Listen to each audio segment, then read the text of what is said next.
friends, Kim from Stamping Imperfection. Thank you so much for joining me. I'm playing around with a stamp set from the Rabbit Hole Designs that is called Lazy Summer, I think. And it's one of the new release stamp sets from the Rabbit Hole Designs. And as soon as I saw this, I had to order it. The sentiments are just fun. They're just super fun. And the images, of course, are amazing.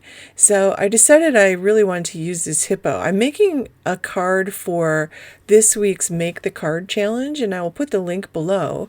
And this week we are having a sketch challenge, and it's basically a big round element off to the lower right-hand side with the sentiment across it. So I am going to create in that big round element a little beach scene with this hippo, and this sentiment is just so much fun.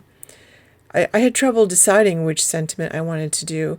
I'm also going to be using my Real Brush, my Zig Real Brush watercolor markers, and I'm going to use them in my favorite way to use them today. There's lots of different ways you can use these, but I'm going to use them almost like markers. So whenever I get a new stamp, I always use, this is a high polymer eraser. It's a Pentel high polymer eraser, and it usually comes with a mechanical pencil. And you can get it for like $2, or with the mechanical pencil, it's a couple bucks more. But I always use that to just wipe over my stamps and sentiments. And I am stamping on watercolor paper, and I'm stamping on the smooth side. And you'll notice that I grabbed my, out of habit, Color Hive Eclipse black ink.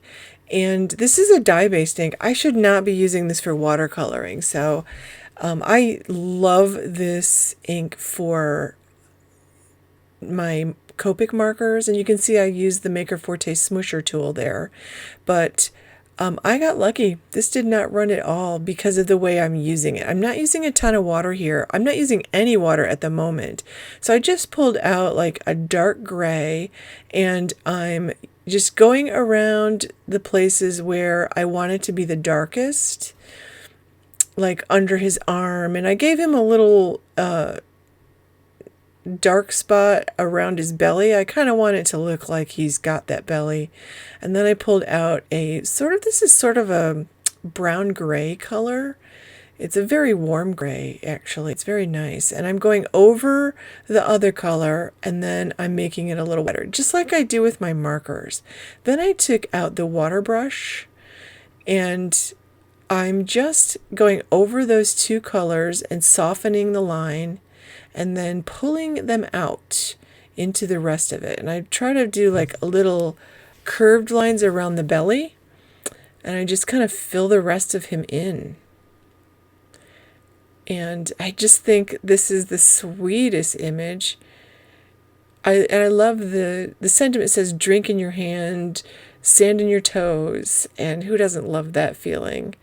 And it just looks like how, relaxed and fun, and I think it's super fun. So I pulled out a couple yellows, and I picked really bright yellows to do the liquid in the glass, and I used the lightest blue I could find to do the glass itself, and a little bit of red for the bow on the hat. And one of the nice things, that bow was super skinny. The tip of these Real Brush markers, these Zig Real Brush markers, is so thin you can easily do little skinny spots like that bow. So here I'm just pulling out some different shades of browns, and I was kind of looking for yellowy browns. So I took the darkest one, and again I'm just going around where I want the darkest points to be, and then I take the second darkest color that I'm using and do the same thing I did on the body, go over the top, and then I just pull it out with the third color, and I'll just use my water brush to kind of smooth everything out and blend them together nicely. And This is only one of the ways I use these markers, they're basically watercolor brushes, so they're really nice. And I pulled out a bunch of different light browns, and you can see I'm leaving a lot of space in between. I'm kind of just squiggling it around where I want the sand to be, and I'm leaving lots of space, and I'm adding 3 different colors, and then I take my watercolor brush and I kind of, work on it until the lines are gone and the colors are blending together. I'm going to do the same thing with the water. I take several different colors and just kind of make wavy looking marks, and then I just go over it with my aqua pen here. This just has water in it, and I smooth out so you can't see the individual lines, but the colors blend nicely together. So you get actually some nice different colors in the water, just like real water.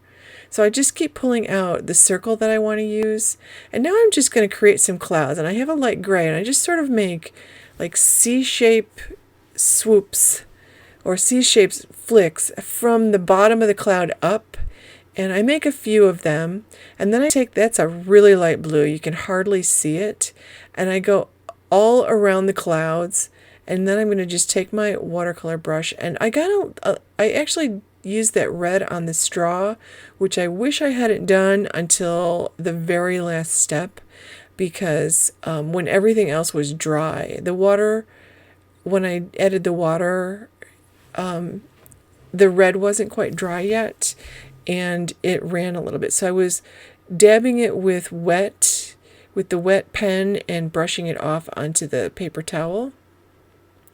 So now I'm just testing to make sure I'll get some of those clouds and stuff in there.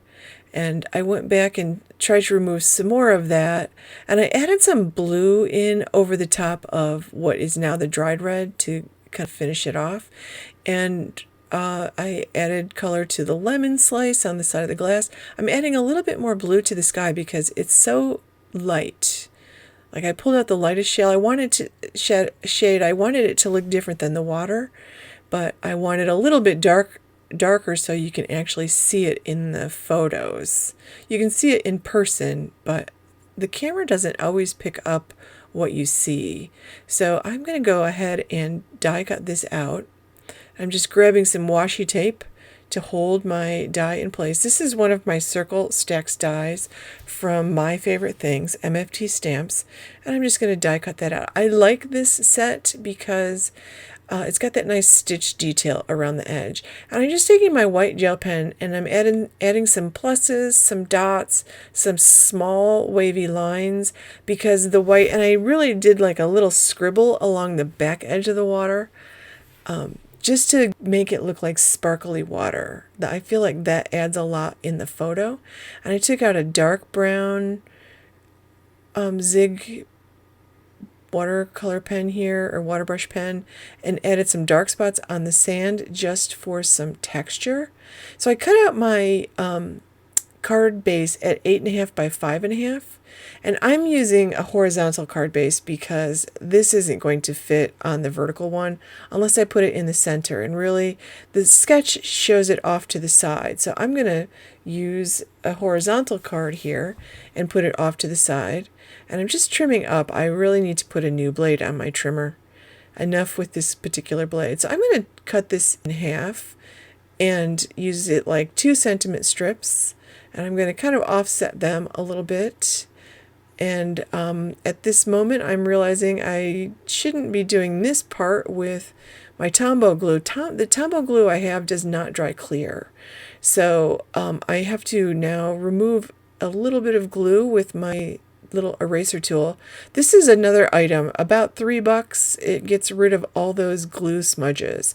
And I'm going to finish this off with some blue crown jewel gems from Maker Forte, and I'm using my 2 favorite tools. This is the hooked tweezer and the magic wand tool. These are embellishment tools, and they are amazing. Those tweezers are amazing for putting these on. I'm going to put all the links below, and I'll put a link to the challenge. We would love to have you join us for the challenge this week.